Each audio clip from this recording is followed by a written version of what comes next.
Seri 11 Bukek Xiansu. Suling Emas Naga Siluman. Cerita, Ho Ping Hu. Audiobook, novel silat. Bab 12. Agaknya luka oleh Koai Leong Pokiam yang lama itu telah membuat dia keracunan dan kini darahnya telah keracunan, juga perlawanannya terhadap banyak orang Kang Ou mendatangkan luka parah dalam tubuhnya. Dan lebih-lebih lagi ketika dia tadi beradu tenaga dengan Toa Okey, agaknya hal itu membuat lukanya semakin parah. Keadaannya mengkhawatirkan sekali, betapapun juga, kita harus berdaya untuk menolongnya, kata Chu Hanbu kepada adik-adiknya dan Toasonya. Mereka berempat lalu pergi ke kamar itu dan Chu Hanbu sudah membawa obat-obat yang diperlukan. Akan tetapi ketika mereka tiba di depan kamar, mereka terkejut mendengar suara Hongbu yang memanggil-manggil sambil meratap sedih. Ouyang Lo Qianpue. Ouyang Lo Qianpue, kau. Sadarlah. Chu Pek In yang diam-diam datang pula di belakang ayahnya dan paman-pamannya, mendengar suara Hongbu itu segera berkata heran. Ah, bocah itu pun telah menjadi gila. Akan tetapi ayahnya dan dua orang pamannya tidak mempedulikannya dan segera meloncat masuk kamar. Mereka melihat Hongbu berlutut dan mengguncang-guncang tubuh Yeti sambil menangis. Kiranya Hongbu yang melihat keadaan Yeti yang terus mengeluarkan darah dari mulut itu menjadi sedemikian khawatir dan kasihan sehingga dia memanggil-manggil dengan nama itu karena dia yakin bahwa Yeti adalah penyamaran Ouyang Kuan seperti yang riwayatnya dia baca dalam gua es. Apalagi ketika tadi dia mendengar bisikan Yeti dalam keadaan tidak sadar. Lone Si. Lone Si, maka dia tidak ragu-ragu lagi. Melihat masuknya keluarga Chu, Hongbu sadar dan terkejut bahwa dia telah membuka rahasia itu, maka untuk menutupinya dia berkata. Lo Qianpue, harap Lo Qianpue sudi menolong Yeti. Akan tetapi Chu Kangbu yang kasar itu telah menangkap bahunya dan menariknya bangun. Kau tadi menyebut-nyebut Ouyang Lo Qianpue. Siapa dia? Pertanyaan itu amat keras dan agak membentak. Akan tetapi Hongbu adalah seorang anak yang luar biasa tabah dan tidak pernah mengenal takut. Makin diperlakukan dengan kasar, dia akan semakin melawan. Maka dengan mata melotot dia menatap orang yang mencengkeram bahunya itu tanpa menjawab. Melihat ini, Chu Kangbu yang paling menghargai keberanian, diam-diam merasa kagum sekali. Dan Chu Hanbu segera berkata halus. Sim Hongbu, engkau tadi menyebut-nyebut Ouyang Lo Qianpue, ada hubungan apakah nama itu dengan Yeti ini? Ditanya secara halus, Hongbu yang sudah dilepaskan bahunya itu menjadi cair kemarahannya, dan dengan muka menunduk dan halus dia berkata. Maaf, Lo Qianpue. Saya tidak berani bicara tentang itu. Sim Hongbu, engkau menyebut nama Ouyang Lo Qianpue, apakah engkau hendak maksudkan bahwa Yeti ini adalah seorang yang bernama Ouyang Kuan? Diam-diam Hongbu terkejut dan menyesal sekali bahwa dalam kekhawatirannya akan keselamatan Yeti itu tadi dia telah lupa diri dan menyebut-nyebut nama itu. Ouyang Kuan telah bersusah payah menyembunyikan diri dan menyamar sebagai Yeti, tentu ada sebabnya, maka kalau dia sekarang membuka rahasia sungguh dia merasa bersalah besar terhadap Yeti yang sudah menjadi penolong jiwanya berkali-kali itu. Tidak. Tidak tahu. Saya tidak berani bicara, ratapnya. Ah, tidak mungkin, kata Chu Kangbu keras. Dia ini. Ouyang Kuan. Mana mungkin, kata pula Chu Sengbu. Tiba-tiba Yeti yang tadi tidak bergerak-gerak itu mengeluarkan suara gerengan, Hongbu meloncat bangun dan menubruk dengan girang. Akan tetapi tiba-tiba dia terkejut mendengar Yeti itu bicara, suaranya kaku dan aneh, seperti suara orang yang sudah hampir lupa akan bahasanya. Dia.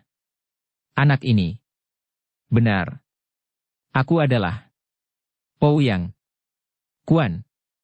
Mendengar ini, tiga orang pria itu terkejut dan cepat menjatuhkan diri berlutut di dekat pembaringan sambil menyebut. Toa Supek. Melihat ini, Tang Chun Chiu juga ikut menjatuhkan diri dan juga Chu Pek In lalu berlutut sambil memandang dengan mata terbelalak. Tentu saja Sim Hongbu menjadi terkejut, heran dan juga girang. Kiranya Ouyang Kuan benar adalah Yeti ini dan ternyata masih keluarga orang-orang gagah ini. Malah mereka menyebut Toa Pek, berarti bahwa Ouyang Kuan yang menyamar sebagai Yeti adalah kakak dari ayah tiga orang Shichu itu. Ouyang Toa Pek. Kenapa Toa Pek menjadi begini? Chu Hanbu bertanya dengan suara halus penuh penghormatan. Bret. Tiba-tiba Yeti itu menggunakan kedua tangannya merobek bibirnya yang tebal dan terobeklah muka Yeti menjadi dua, dan nampak kini wajah seorang laki-laki yang tua, sedikitnya ada 70 tahun usianya, rambut, alis dan jenggotnya sudah putih semua, dan sepasang matanya kelihatan penuh duka. Kiranya Yeti itu hanya merupakan kedok saja. Kedok yang amat bagus dan agaknya sudah menempel pada muka pria itu karena ketika dirobek, ada sebagian leher dan pipi kakek itu yang lecet-lecet dan berdarah. Kedua mata tua itu berlinang air mata dan dari ujung mulutnya masih menetes-netes darah segar. Dengan suara yang amat kaku karena puluhan tahun tidak pernah bicara, kakek itu lalu berkata lirih dan didengarkan oleh semua orang dengan penuh perhatian. Aku seperti baru sadar dari mimpi buruk. Dalam saat terakhir ini baru aku sadar bahwa aku telah berubah menjadi makhluk ganas. Harap Toapek jangan berkata demikian. Toapek terlampau lelah dan terluka, biarlah kami merawat Toapek sampai sembuh. Sementara ini sebaiknya Toapek mengasuh, kata Chuhan Bu dengan lembut. Akan tetapi kakek itu mengangkat tangan kanannya yang besar dan masih merupakan tangan Yeti. Tidak ada gunanya. Aku akan mati. Akan tetapi aku harus lebih dahulu menceritakan semuanya kepada kalian keponakan-keponakanku. Dan meninggalkan pesan untuk bocah ini. Tangan yang besar itu mengelus kepala Sim Hongbu yang masih berlutut di dekatnya dengan penuh kasih sayang. Kakek yang menyamar sebagai Yeti selama puluhan tahun itu lalu bercerita. Dia bernama Ouyang Kuan, dan di dalam keluarga Chu, sebenarnya dia adalah keturunan luar. Ibunya Shi Chu yang menikah dengan seorang luar Shi Ouyang. Akan tetapi karena dia memiliki bakat yang amat baik dalam ilmu silat, maka oleh keluarga Chu dia diberi hak untuk mewarisi ilmu-ilmu keluarga itu yang amat tinggi. Bahkan kakeknya, yaitu Chuhak pembuat pedang pusaka Koai Leong Pokiam itu amat sayang kepada cucu luar yang berbakat ini. Akan tetapi ketika Ouyang Kuan telah menjadi seorang pemuda gagah perkasa, terjadilah malapetaka itu. Di lembah Gunung Suling Emas datang sepasang suami istri yang masih pengantin baru, yaitu pendekar silat dan sastrawan yang bernama Kamlok dan berjuluk Sin Chiang Eng Hiong bersama istrinya yang bernama Lon Si, seorang wanita yang amat cantik. Hati Ouyang Kuan yang masih muda dan belum berpengalaman itu seketika jatuh dan tergila-gila kepada istri orang itu. Karena dia bersikap menggoda terhadap Lon Si, maka terjadilah kesalahpahaman dan terjadilah perkelahian antara Sin Chiang Eng Hiong Kamlok dan Ouyang Kuan. Dalam pertandingan ini, Ouyang Kuan harus mengakui kelihayan lawannya dan dia tahu bahwa kalau dilanjutkan perkelahian itu, dia tidak akan menang. Sesuai dengan julukannya, yaitu Sin Chiang Eng Hiong, pendekar bertangan sakti, Kamlok memiliki ilmu silat yang hebat dan kekuatan tangannya mengejutkan. Akan tetapi, keluarga Chu lalu melerai dan melihat bahwa keluarga pihak mereka yang bersalah, keluarga Chu lalu menegur Ouyang Kuan minta maaf kepada suami istri yang menjadi tamu itu. Kamlok dan istrinya lalu berpamit dan meninggalkan lembah Suling Emas. Akan tetapi, Ouyang Kuan yang sudah tergila-gila itu lalu mencuri pedang pusaka Koai Leong Pokiam peninggalan kakeknya Chuhak, lalu minggat dari lembah Suling Emas. Aku berdosa kepada keluarga lembah Suling Emas, demikian kakek yang menyamar sebagai Yeti itu berkata, menghentikan ceritanya sebentar. Semua orang mendengarkan dengan hati amat tertarik, dan Sim Hongbu kini mengerti mengapa keluarga Chu merahasiakan kehilangan pedang pusaka keluarga itu kepada para tokoh Kang Ou. Kiranya pedang itu hilang dari keluarga lembah Suling Emas karena dicuri dan dilarikan oleh seorang anggota keluarga mereka sendiri. Ouyang Kuan melanjutkan ceritanya dengan suara lirih dan terputus-putus. Beberapa kali para anggota keluarga Chu itu hendak menghentikan ceritanya, melihat keadaan kakek itu yang payah, akan tetapi Ouyang Kuan memaksa, bahkan mengatakan bahwa ceritanya itu merupakan pesan terakhir. Dengan pedang pusaka keluarganya sendiri di tangan, Ouyang Kuan mengejar Sin Chiang Eng Hiong Kamlok dan dengan terang-terangan dia minta agar Lon Si diberikan kepadanya. Tentu saja Kamlok menjadi marah. Mana mungkin istri diminta orang begitu saja? Dan tentu saja pertemuan itu disusul dengan perkelahian yang lebih seru dan dahsyat lagi. Akan tetapi kini Ouyang Kuan memegang Koai Leong Pokiam, sebatang pedang pusaka yang amat ampuh. Dan dengan pedang di tangan ini, Ouyang Kuan membuat lawannya terdesak dan akhirnya Sin Chiang Eng Hiong tidak kuat melawan terus, dan melarikan diri bersama istrinya. Maka terjadilah kejar-kejaran. Setiap kali terkejar, Kamlok melawan hanya untuk mengakui keunggulan Ouyang Kuan, atau, lebih tepat kehebatan Koai Leong Pokiam karena sesungguhnya pedang pusaka itulah yang membuat Ouyang Kuan dapat membuat lawannya repot. Tanpa adanya pedang itu Ouyang Kuan takkan mampu menandingi Kamlok. Dan akhirnya, Kamlok dan istrinya berputar-putar di daerah pegunungan Himalaya dan bersembunyi di dalam guha batu dan es. Akan tetapi, Ouyang Kuan yang sudah tergila-gila kepada Lon Si, yang sudah bersumpah tidak akan berhenti mengejar sebelum dia dapat memiliki wanita yang membuat dia jatuh hati itu, terus mencari dan bertemulah kedua orang musuh besar ini di dalam guha.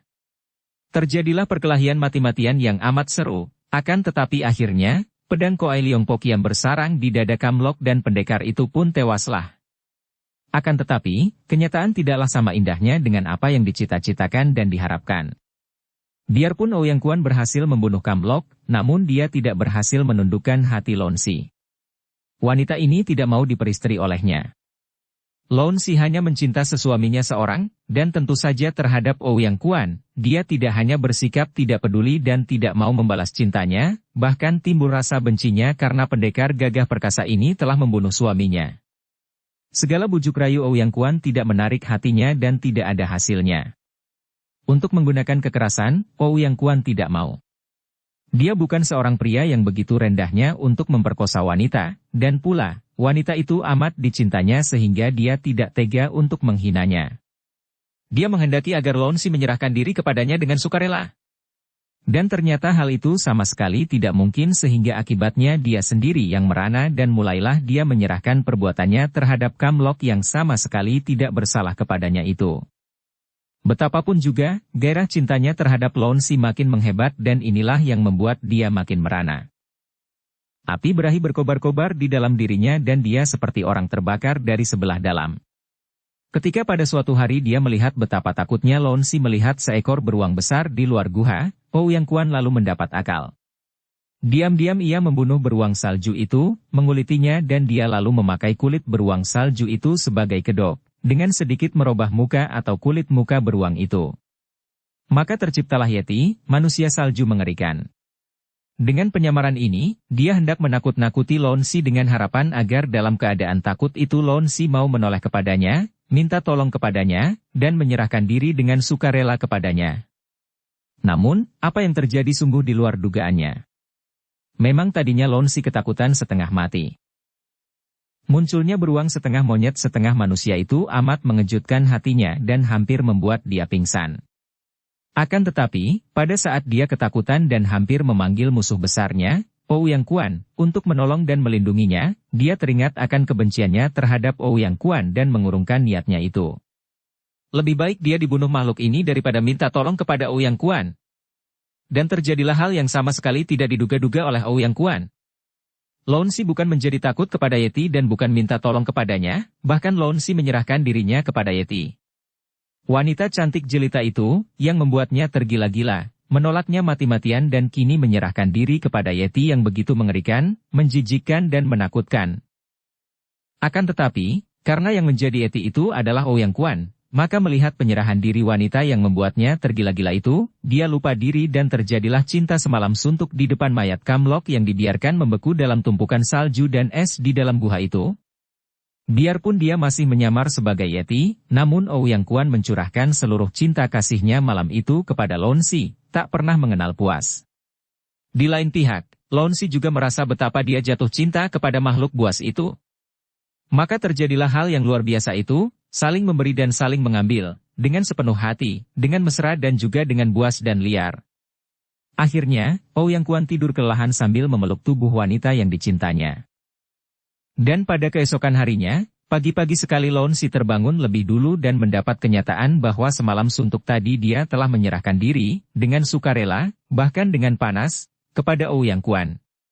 Ada rasa bahagia dalam hatinya, karena memang dia mulai tertarik dan jatuh cinta kepada pria ini, akan tetapi perasaan malu terhadap jenazah suaminya yang semalam suntuk telah menonton perbuatannya yang berzina itu, jauh lebih besar daripada rasa senangnya. Dia malu, dan dia merasa telah mengkhianati suaminya yang tercinta. Dan dia melihat pedang pusaka Koai Leong Pok yang menggeletak di dekat tubuh Ouyang Kuan. Maka disambarnya pedang itu dan di lain saat pedang itu telah menembus jantungnya. Bercerita sampai di sini, kedua mata tua Ouyang Kuan menitikkan air mata. Aku manusia berdosa. Aku telah menjadi Yeti, makhluk buas, demikian keluhnya. Semua pendengarnya memandangnya dengan muka pucat, kecuali Hong Bu yang memang sudah tahu akan cerita itu, sudah dibacanya catatan dari suami istri yang mati di dalam gua itu. Kemudian Ouyang Kuan melanjutkan ceritanya. Melihat wanita yang kucinta sepenuh nyawaku itu roboh tak bernyawa di sampingku, bergelimang darah yang keluar dari dadanya karena tusukan pedang Koai Leong Pokiam, aku menjadi seperti gila. Dan memang aku telah gila. Aku telah gila. Kembali Ouyang Kuan menghentikan ceritanya dan menangislah kakek itu. Kemudian, dengan suara yang semakin payah, dengan napas satu-satu yang menyesak dada, Ouyang Kuan melanjutkan ceritanya. Dia pun mendudukan wanita yang tercinta itu di samping Kamlok, membiarkan tubuh Lon Si membeku terbungkus es seperti keadaan mayat Kamlok. Kedukaannya membuat dia seperti linglung, apalagi ketika ditemukannya buku catatan Kamlok yang kemudian disambung dengan catatan Lon Si yang menyatakan betapa wanita itu mulai meragu, mulai jatuh cinta kepadanya, akan tetapi munculnya Yeti itu menggagalkan segalanya. Kiranya sebelum membunuh diri, Lon Si masih sempat melanjutkan tulisannya dalam buku catatan itu. Makin hancur rasa hati Ouyang Kuan dan dia tidak lagi mau menanggalkan penyamarannya sebagai Yeti. Dia merasa dirinya bukan manusia, lebih patut menjadi makhluk buas Yeti. Pedang pusaka itu yang telah membunuh Kamlok dan Lon Si, membuat aku benci melihatnya dan kubuang jauh-jauh ke dalam jurang yang curam, demikian katanya. Pek mengaso, kata Chu Han Bu dengan lembut. Akan tetapi kakek itu mengangkat tangan kanannya yang besar dan masih merupakan tangan Yeti. Dan aku tidak ingat apa-apa lagi, tidak ingat bahwa aku adalah manusia. Aku merasa bahwa aku adalah Yeti, makhluk buas. Dia berhenti dan memejamkan mata, seolah-olah merasa ngeri setelah dia kini teringat akan semua itu.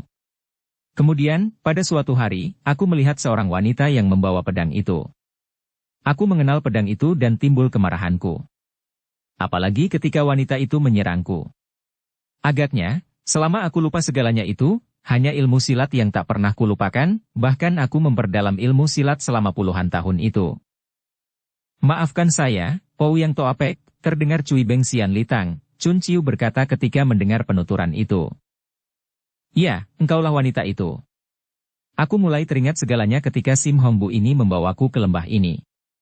Ketika aku melarikan diri, kalian belum ada di dunia ini, akan tetapi mendengar semuanya, aku teringat kembali dan aku mulai mengerti. Tubuhku telah kulatih sehingga kebal terhadap segala macam senjata, namun agaknya tidak cukup kebal menghadapi Koai Leong Pokiam. Ah, pedang yang kupakai membunuh Kamlok dan telah menembus jantung Lon Si kekasihku itu, kini ternyata mengantar pula nyawaku ke alam baka menyusul mereka. Aku tidak penasaran. Sampai di sini Ouyang Kuan mengeluh panjang dan roboh pingsan. Tentu saja 3 orang kakak beradik Chu itu menjadi sibuk dan berusaha menolong. Kini semua orang mengerti atau dapat menduga apa yang terjadi. Agaknya pedang pusaka itu setelah dibuang oleh Ouyang Kuan ke dalam jurang, kemudian ditemukan oleh seseorang dan akhirnya pedang pusaka itu, entah bagaimana, mungkin melalui jual beli yang mahal, terjatuh ke tangan kaisar dan menjadi pengisi kamar pusaka istana. Ketika hal ini diketahui oleh keluarga di Lembah Suling Emas, Tang Chun Chiu lalu menerima tugas untuk mengambilnya kembali. Pencurian atau lebih tepat pengambilan kembali pedang ini menggegerkan dunia Kang Ou. Seperti diketahui, Tang Chun Chiu yang membawa pulang pedang itu, di tengah perjalanan bertemu dengan Yeti dan karena kaget dan takut, dia menyerang makhluk itu. Terjadi perkelahian dan ternyata makhluk itu terlalu tangguh bagi Tang Chun Chiu sehingga ketika pedang pusaka itu berhasil menusuk paha Yeti, wanita ini melarikan diri. Dan terjadilah peristiwa-peristiwa yang menggegerkan itu di daerah pegunungan Himalaya. Pada malam hari itu, Ouyang Kuan siuman dari pingsannya. 3 orang kakak beradik Chu itu yang merupakan ahli-ahli pula dalam urusan kesehatan, maklum bahwa keadaan Toapek mereka tidak mungkin dapat tertolong lagi. Seluruh darah telah keracunan dan luka di dalam tubuh Toapek itu pun amat hebat. Dengan napas terengah-engah Ouyang Kuan yang tubuhnya panas sekali itu memberi isyarat kepada Hong Bu untuk mendekat. Pemuda tanggung ini maju berlutut dan Ouyang Kuan membelai kepalanya. Kemudian kakek itu memandang kepada kakak beradik Chu yang berkumpul dalam kamar itu, lalu berkata lemah sekali. Dia ini sudah kupilih menjadi muridku. Jadi terhitung saudara kalian sendiri. Aku ada mencatatkan ilmu pedang yang kuciptakan di balik kulit Yeti ini. Baru kalian boleh buka setelah aku mati. Dan kupesan agar kalian menuntun Sim Hong Bu ini untuk mempelajarinya dan sampai dapat menguasainya. Dan karena ilmu ini kuciptakan untuk pedang Koai Leong Pokiam. Maka ku minta. Kelak kalau dia sudah menguasai ilmunya, kalian serahkan pedang itu kepadanya. Mulut itu masih bergerak-gerak, akan tetapi tidak ada suaranya lagi dan kepalanya lalu terkulai, maka tamatlah riwayat Ouyang Kuan yang hidup merana karena asmara gagal itu. Sim Hongbu seorang yang menangisi kematian kakek itu. Dia merasa suka, sayang dan kasihan kepada Yeti ini, dan kematiannya amat menyedihkan. 3 orang kakak beradik Chu lalu mengurus jenazah Toapek mereka, dengan hati-hati membuka kulit beruang yang sudah melekat pada kulit Toapek mereka itu sehingga di sana-sini kulit Toapek itu ikut terobek dan lecet-lecet. Dan ternyata bahwa di sebelah dalam kulit ini terdapat coretan-coretan ilmu yang dimaksudkan itu. Dengan hati-hati Chu Hanbu lalu menyimpan kulit itu dan dengan penuh hikmat jenazah Ouyang Kuan itu lalu dibersihkan, kemudian dilakukan pembakaran jenazah itu dalam keadaan berkabung. Mulai sekarang, Sim Hongbu, engkau sudah murid kami. Ingat, murid lembah suling emas harus bersumpah untuk melaksanakan semua peraturan yang ada pada keluarga kami. Pertama, engkau tidak boleh meninggalkan tempat ini tanpa izin dari kami. Kedua, engkau tidak boleh mengajarkan ilmu-ilmu dari kami kepada orang lain tanpa persetujuan dari keluarga kami. Ketiga, engkau harus menjunjung tinggi nama lembah Gunung Suling Emas dan tidak menyeret nama baiknya dengan perbuatan-perbuatan jahat. Masih ada peraturan-peraturan tambahan yang kelak akan diberitahukan kepadamu, dan kalau engkau melakukan pelanggaran terhadap peraturan-peraturan kami, maka engkau akan dianggap musuh oleh lembah suling emas. Sim Hongbu menjatuhkan diri berlutut di depan 3 orang laki-laki gagah perkasa itu, disaksikan Tang Chunqiu dan Chu Pek In yang tersenyum-senyum melihat ini semua. Bagimu aku adalah Toa Suhu, Chu Sengbu adalah Ji Suhu, dan Chu Kangbu adalah Sem Suhu. Akan tetapi karena aku telah dan sedang mengajarkan ilmu-ilmu kepada anakku sendiri, maka Ji Suhu dan Sem Suhumu yang akan membimbingmu. Sim Hongbu yang sudah yatim piatu itu merasa girang dan cepat memberi hormat dan menyatakan sumpahnya. Demikianlah, mulai saat itu Sim Hongbu diterima sebagai anggota keluarga, lembah suling emas, suatu hal yang amat beruntung baginya, dan hal itu hanya mungkin terjadi karena pertemuannya dengan Yeti. Sudah terlalu lama kita meninggalkan Kam Hong bersama Bu Cisian yang terasing dari dunia sekitarnya karena terdampar ke pulau yang merupakan gunung diselimuti es yang terkurung jurang-jurang yang amat curam sehingga tidak memungkinkan mereka keluar dari pulau itu. Biarpun dia terkurung di tempat itu, namun Kam Hong tidak merasa kesal. Pertama, kakinya yang patah tulangnya itu memerlukan waktu untuk sembuh sehingga andai kata tidak terkurung dan terasing pun, dia toh tidak dapat pergi kemanapun dan perlu beristirahat dan menghimpun kekuatan untuk mempercepat pertumbuhan tulangnya yang patah. Selain itu, semenjak dia menemukan ilmu dari catatan di tubuh jenazah kakek kuno itu, Kam Hong dengan amat tekunnya melatih diri. Setiap hari dia berlatih meniup suling. Memang sungguh luar biasa kalau dipikir betapa sejak kecilnya Kam Hong sudah pandai sekali meniup suling. Akan tetapi dia meniup suling untuk berlagu merdu dan sekali ini dia belajar meniup suling dengan cara yang lain sama sekali. Kini dia belajar meniup suling sebagai cara untuk berlatih agar dia bisa mencapai tingkat yang amat tinggi dalam ilmu Sinkang dan Kaikang. Dia berlatih menurut petunjuk dalam catatan yang dibuat oleh Cisian itu, dan karena catatan itu merupakan huruf-huruf kuno yang ditiru oleh Cisian yang kadang-kadang hanya mencontoh saja tanpa tahu artinya, maka sebelum melatih diri dia harus lebih dulu meneliti apa yang menjadi isi dan maksud dari catatan-catatan itu. Dan setelah dia melatih diri, barulah dia tahu bahwa ilmu itu bukanlah ilmu sembarangan dan amat sukar untuk dapat meniup suling seperti yang dimaksudkan oleh nenek moyang suling emas yang asli itu. Ketika terjadi pertempuran antara Yeti dan para orang Kang Ou di puncak yang berada di seberang sana, dari jauh Kam Hong dapat melihat peristiwa itu. Tentu saja hatinya ingin sekali untuk menghampiri dan menonton pertempuran dahsyat itu, akan tetapi kakinya dan tempat di mana dia berada tidak memungkinkan hal itu, maka dia hanya dapat melihat dari jauh dan tidak tahu siapa yang bertempur itu dan apa yang terjadi kemudian karena tak lama setelah pertempuran itu, orang-orang yang nampak di atas puncak di seberang itu pun menghilang.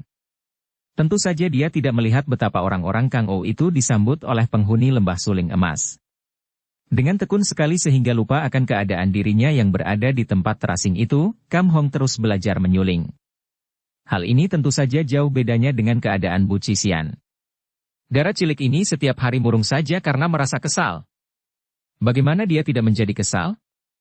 Berada di tempat terasing itu, setiap hari hanya makan panggang daging burung dan hanya kadang-kadang saja dia dapat menangkap binatang kelinci yang sesungguhnya adalah tikus salju. Siapa tidak akan menjadi bosan? Akan tetapi kekesalannya itu segera berubah ketika dia mulai menerima petunjuk dari Kam Hong yang mulai mengajarnya dengan ilmu-ilmu silat atau dasar-dasar ilmu silat tinggi dan ternyata Cisian merupakan seorang murid yang cerdas dan juga berbakat. Demikianlah, dua orang itu melewatkan waktu dan mengusir kekesalan dengan berlatih ilmu. Hanya suara suling yang itu-itu saja, tanpa melagu, hanya tuit-tuit kadang-kadang panjang kadang-kadang pendek itu kadang-kadang menimbulkan kebosanan pada Cisian dan kalau sudah begitu dia lalu murung dan tidak mau berlatih, kadang-kadang marah. Baru setelah Kam Hong menghiburnya dengan kata-kata manis kemarahannya berkurang kemudian lenyap lagi. Paman Kam Hong, aku pernah mendengar engkau meniup suling itu dengan lagu yang amat merdu dan indah menyenangkan, mengapa sekarang setelah engkau mempelajari catatan-catatan dari kakek pelawak itu engkau kini belajar menyuling seburuk itu? Hanya tulat-tuit menulikan telinga saja. Pernah Cisian menegur Kam Hong yang sedang meniup suling emasnya. Kam Hong tersenyum. Ah, engkau tidak tahu, Cisian, kelihatannya saja aku belajar meniup suling. Akan tetapi sesungguhnya ini merupakan pelajaran latihan Sinkang dan Kaikang yang paling tinggi tingkatnya. Ai. Anak perempuan itu memandang dengan mata terbelalak dan diam-diam Kam Hong harus mengakui bahwa selama hidupnya belum pernah melihat mata seindah itu. Kalau begitu, kau ajarilah aku meniup suling seperti itu, Paman. Ingat, aku pun membantumu mencatat pelajaran itu, aku berhak mempelajarinya. Kam Hong tersenyum dan mengangguk. Jangan khawatir Cisian. Memang kita berdua yang menemukan jenazah dan pelajaran itu. Akan tetapi ketahuilah, pelajaran meniup suling ini sama sekali tidaklah mudah, melainkan merupakan latihan Sinkang dan Kaikang tingkat tinggi. Engkau tidak akan mungkin dapat melatihnya sebelum engkau memiliki tenaga Sinkang yang kuat. Maka, biarlah kuajarkan engkau latihan Sinkang melalui siulian dan kelak, kalau engkau sudah kuat, aku mau memberimu pelajaran dari catatan ini. Dan Cisian mulai melatih dengan menghimpun tenaga Sinkang seperti yang diajarkan oleh Kam Hong. Dengan latihan-latihan ini setiap hari maka sang waktu lewat tanpa terlalu menimbulkan kejemuan biarpun mereka setiap hari harus makan daging burung dan tikus. 3 bulan lewat dengan cepatnya dan setelah 3 bulan, Kam Hong yang sudah memiliki tenaga Sinkang yang amat kuat itu, yang sukar dicari bandingnya, ternyata baru mampu berlatih meniup suling dengan 1 lubang saja. Baru tingkat permulaan dari latihan menurut catatan itu. Betapapun juga, giranglah hati Kam Hong karena biarpun baru mencapai tingkat permulaan, ternyata kini Sinkangnya sudah bertambah kuat, jauh lebih maju dibandingkan dengan sebelum dia berlatih meniup suling.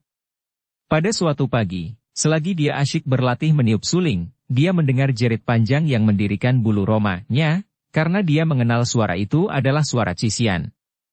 Suara jerit mengerikan seolah-olah darah itu berada dalam ancaman bahaya besar dan dalam keadaan ketakutan. Dengan hati penuh kekhawatiran, sekali menggerakkan tubuh, Kam Hong telah meloncat jauh dari tempat duduknya, ke arah suara itu dan berlarilah dia secepatnya. Kini kakinya telah sembuh dan tulang yang patah telah tersambung kembali. Biarpun telah sembuh selama beberapa hari, namun biasanya dia masih amat berhati-hati kalau berjalan. Akan tetapi pada saat itu, begitu mendengar jerit suara Cisian, dia lupa akan kakinya dan berlari secepatnya dan ternyata bahwa kakinya yang patah tulangnya itu kini telah benar-benar sembuh sama sekali. Akan tetapi, kemanapun Kam Hong lari dan mencari, dia tidak melihat darah itu. Padahal tadi jeritnya terdengar jelas di tepi sebelah barat dari bukit atau pulau terpencil terkurung jurang itu. Berlarilah Kam Hong ke sana kemari, mengelilingi sepanjang tepi jurang. Dan mulailah dia merasa gelisah sekali. Cisian. Dia memanggil dan terkejutlah dia karena di dalam suaranya itu terkandung tenaga Kaikang yang amat hebat sehingga suaranya menggetarkan seluruh permukaan bukit es itu.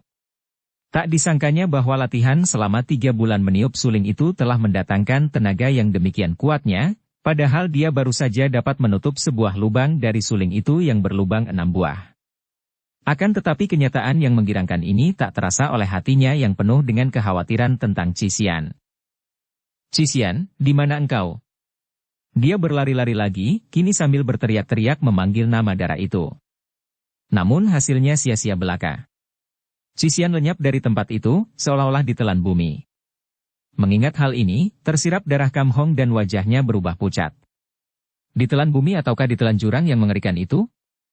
Jantungnya seperti ditusuk rasanya.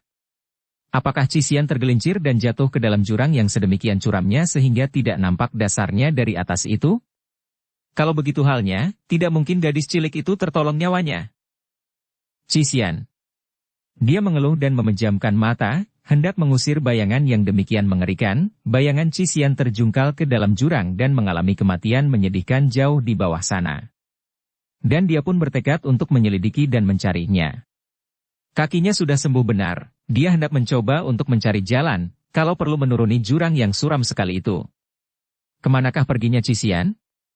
Kekhawatiran dalam hati Kam Hong memang benar, dan malapetaka menimpa darah itu seperti yang dibayangkannya. Ketika Kam Hong sedang berlatih meniup suling, seperti biasa Cisian mencari burung untuk ditangkap dan dijadikan sarapan pagi mereka. Ketika dia melihat seekor burung putih seperti dara di antara kelompok burung yang biasa, timbul keinginannya untuk menangkap burung itu. Tentu rasa dagingnya lain, pikirnya. Akan tetapi burung putih itu gesit sekali. Beberapa kali disambitnya burung itu dapat mengelak dan berpindah-pindah tempat. Cisian terus mengejarnya dan akhirnya, ketika burung itu melayang turun di tepi jurang, dia menyambitnya dengan batu dan berhasil. Cisian bersorak girang dan berlari-lari menghampiri, akan tetapi alangkah kecewa hatinya melihat burung itu tergelincir dari atas tebing. Dia menjenguk dan melihat bangkai burung itu kurang lebih 2 meter dari tebing, tertahan oleh batu besar di dinding tebing. Burung itu telah mati, angin gunung membuat bulu dada burung itu bergerak-gerak tersingkap memperlihatkan kulit dada yang putih dan mulus, montok dan berdaging menimbulkan selera Cisian. Hanya 2 meter dan di situ ada batu besar menahan, pikirnya. Batu itu tentu akan cukup kuat menahanku, pikirnya dan dengan nekat karena dia terangsang oleh daging burung itu. Cisian lalu merayap turun dari tepi tebing yang amat curam itu.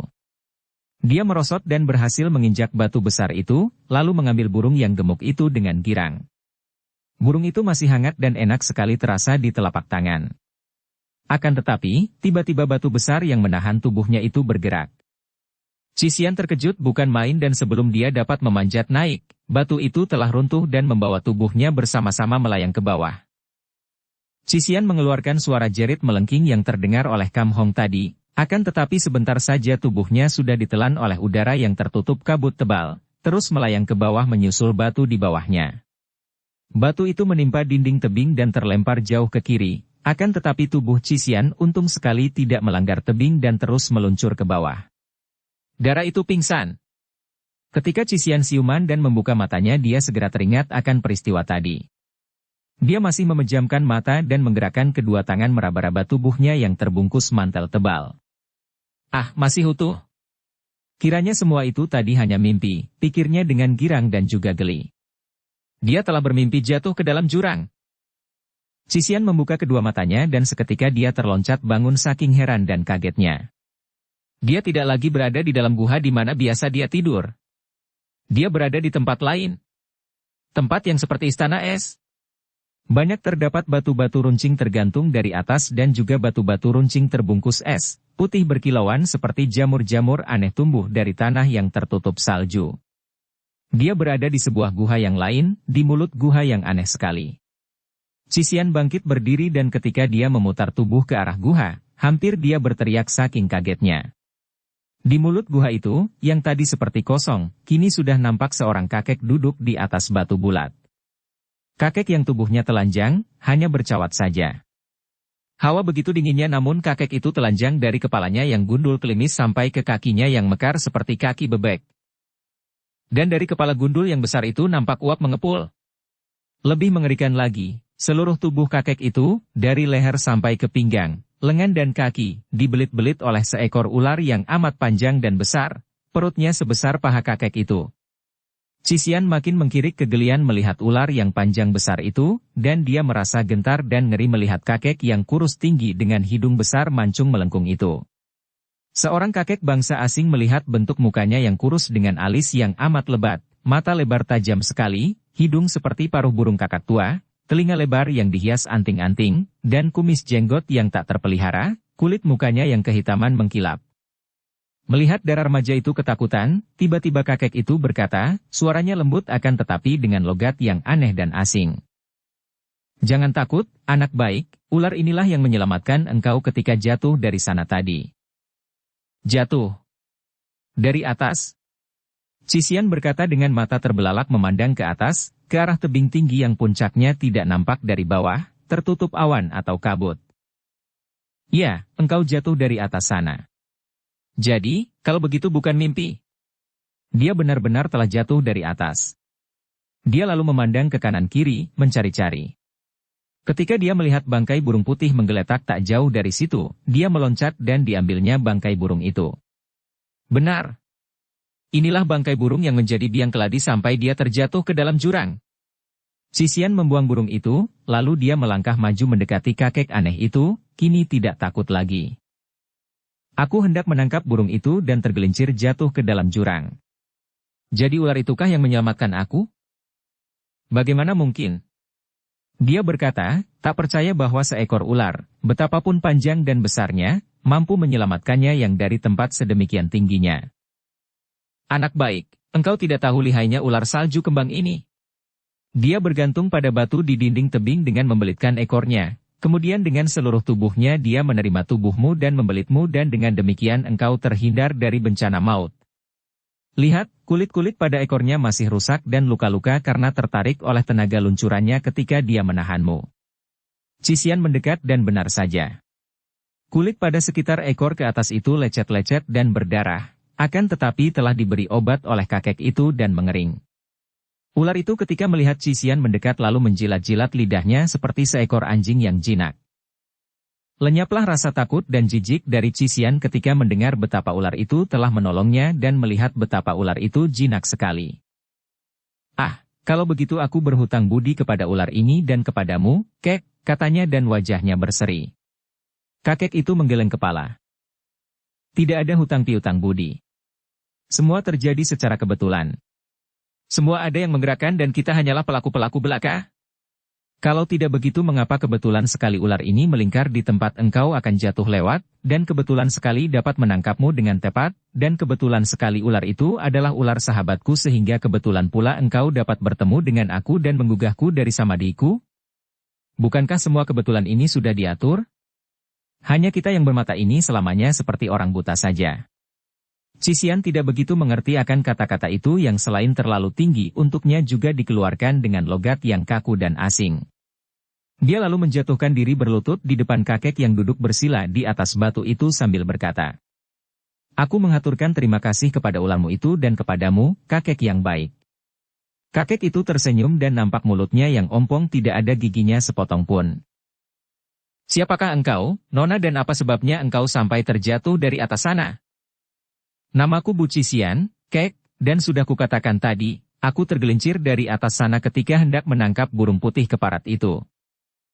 Hoho, engkau sudah mewarisi kekejaman manusia Bu Cician. Engkau membunuh burung itu, untuk kau makan dagingnya, kemudian setelah membunuhnya engkau hendak mengambil bangkainya lalu terjatuh, dan engkau memaki-maki burung yang sudah kau bunuh itu. Akan tetapi Cician tidak mempedulikan celaan ini dan dia berkata, di atas sana masih ada pamanku, kek. Bagaimana aku dapat naik ke sana, kembali kepada pamanku? Ah, yang suka meniup suling itu? Hei, bagaimana engkau bisa tahu, kek? Aku dapat mendengar getaran suara sulingnya dalam samadiku. Dia berkepandaian hebat. Benar dia, kek. Dia adalah paman Kam, dan aku ingin kembali ke sana. Kakek itu menggeleng kepala. Tidak mungkin naik ke sana. Sama sukarnya seperti naik ke langit saja. Salju dan es longsor telah membuat bukit itu terasing, terkurung jurang. Dan pamanmu itu, betapapun lihainya dia, kalau dia tidak memiliki sayap untuk terbang, selamanya dia pun tidak akan dapat turun. Ah! Kalau begitu tolonglah dia, kakek yang baik. Tolonglah dia agar dapat turun ke sini. Menolong dia? Cician, engkau menghayal yang bukan-bukan. Dia yang begitu lihai saja tidak mampu turun, bagaimana pula aku dapat menolongnya? Akan tetapi, engkau tentu seorang Lo Cianpui berilmu tinggi. Ah, sama sekali bukan. Aku hanya seorang tua bangka sahabat para ular yang telah kalah bertaruh melawan seorang wanita. Sampai sekarang aku telah terhukum selama 3 tahun di guha ini. Gara-gara kebodohanku yang kalah bertaruh melawan seorang wanita. Apa? Ada wanita yang dapat mengalahkanmu, Kek? Tentu dia itu hebat sekali ilmu silatnya. Bukan kalah dalam ilmu silat. Habis, kalah dalam hal apakah? Kalah dalam menebak teka-teki. Sisian terbelalak dan merasa geli. Seperti anak-anak kecil saja, main tebak teka-teki. Dia tertarik sekali. Kek, ceritakanlah padaku, teka-teki apa yang membuatmu kalah. Barangkali saja aku dapat membantumu. Memang Cisian adalah seorang anak yang suka akan teka-teki dan dahulu ketika dia tinggal bersama kongkongnya, setiap kali berkumpul dengan anak dusun sebaya, dia lalu bermain teka-teki dan dialah yang selalu menang karena kecerdasannya menebak segala macam teka-teki yang sulit-sulit. Wajah kakek yang hitam itu tiba-tiba menjadi berseri. Siapa tahu engkau yang akan dapat membantuku. Nah, dengarlah, Cisian. Akan kuceritakan kisahku secara singkat agar engkau tahu akan duduknya perkara. Kakek itu adalah seorang sanyasi atau seorang pertapa berbangsa Nepal yang bernama Nilaganga. Semenjak muda kesukaannya hanyalah merantau di sekitar daerah pegunungan Himalaya, bahkan dia pernah merantau sampai jauh ke timur, ke Tiongkok dan akhirnya setelah tua dia kembali ke pegunungan Himalaya.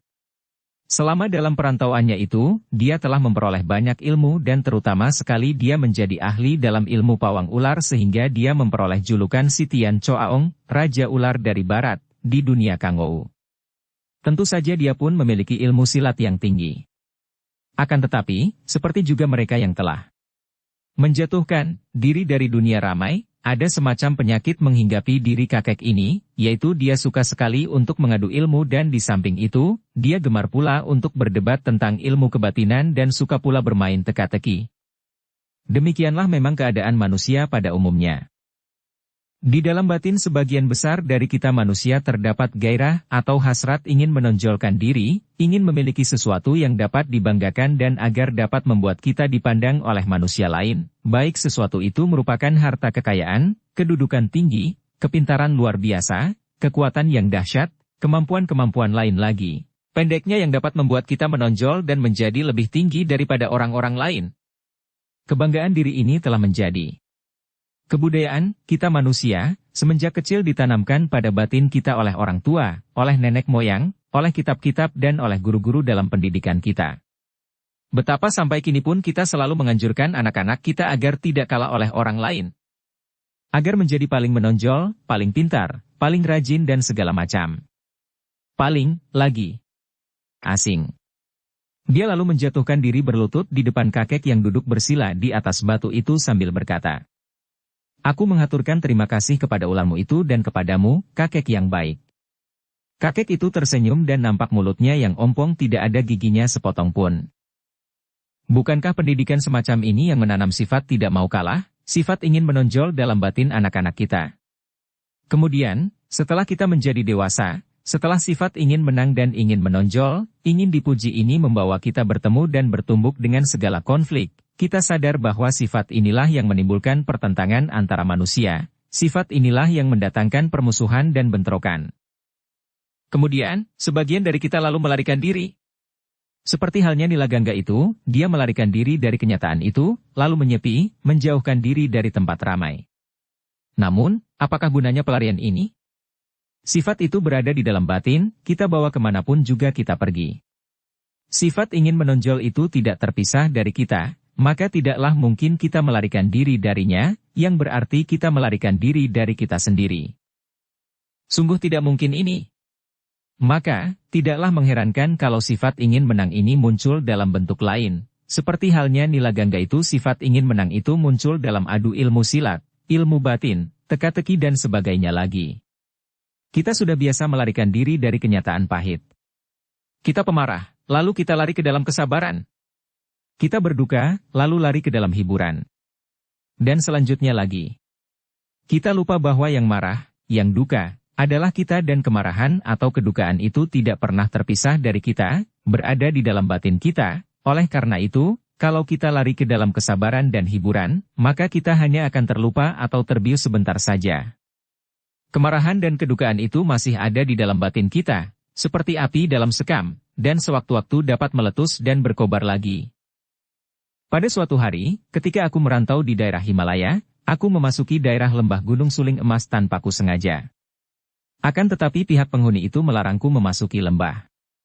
Karena aku menganggap bahwa seluruh Himalaya adalah daerah bebas, maka terjadilah perbantahan dan dilanjutkan dengan pertandingan silat.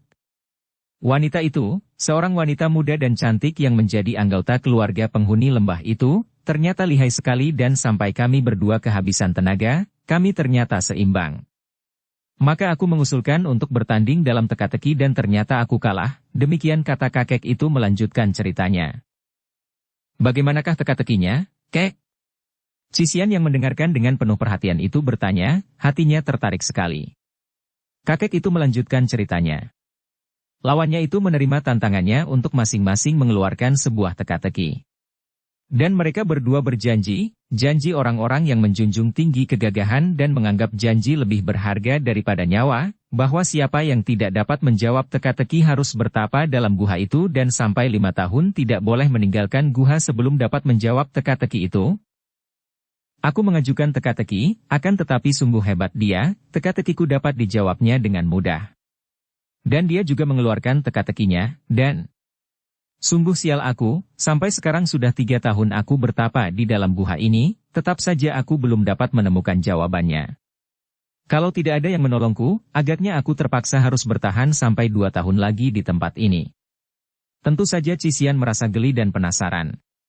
Mana ada aturan seperti itu? Mengapa orang memegang janji sampai mati-matian begitu? Andai kata kakek itu meninggalkan guha, tentu lawannya itu pun tidak akan tahu.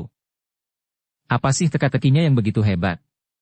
Coba kau beritahukan, Kek, siapa tahu aku akan dapat menebaknya untukmu. Begini teka-tekinya, dan mustahil engkau yang masih kanak-kanak ini akan dapat menebaknya. Teruskanlah. Cisian menjadi tidak sabar. Apakah perbedaan pokok antara cinta seorang pria dan cinta seorang wanita? Kakek itu berhenti sebentar setelah mengucapkan pertanyaan yang agaknya sudah begitu hafal olehnya itu, yang agaknya sudah ribuan kali diulanginya tanpa dia dapat memberi jawaban. Nah, itulah pertanyaan atau teka-tekinya. Aku tidak mampu menjawab. Bagiku, cinta ya cinta, mana ada perbedaan antara laki-laki dan perempuan? Akan tetapi dia membantah, mengatakan bahwa ada bedanya. Kami berdebat, dia bilang bahwa dia adalah wanita maka dia tahu akan perbedaan itu. Dan aku. Wah, aku yang sialan ini, aku tidak tahu, apalagi bedanya, bahkan aku tidak pernah mencinta seorang wanita, aku tidak tahu bagaimana rasanya cinta itu. Wah, aku kalah. Cisian mengerutkan alisnya. Dia pun pusing memikirkan teka-teki itu. Dia juga tidak tahu apa-apa tentang cinta. Dalam urusan cinta, dia sama. Buta hurufnya, dengan kakek tua renta itu. Bagaimana, Cisian? Dapatkah engkau membantuku dan memberikan jawabannya? Memang tentu saja Cisian, sebagai seorang dara yang baru remaja, baru menanjak dewasa, belum pernah jatuh cinta kepada seorang pria. Akan tetapi dia adalah seorang anak yang amat cerdik. Dia lalu membayangkan tentang Kam Hong, satu-satunya pria yang pernah mendatangkan rasa kagum dalam hatinya dan dia lalu membayangkan dirinya sendiri, bagaimana seandainya dia jatuh cinta kepada pendekar sakti itu. Setelah mengerutkan kedua alisnya agak lama, sambil memejamkan kedua matanya sehingga kakek itu memandang penuh harapan, tiba-tiba dia membuka mata memandang kakek itu, sepasang mata yang indah itu bersinar-sinar. Bersambung ke bab 13. Dukung kami dengan subscribe, follow, like, komen dan share. Terima kasih.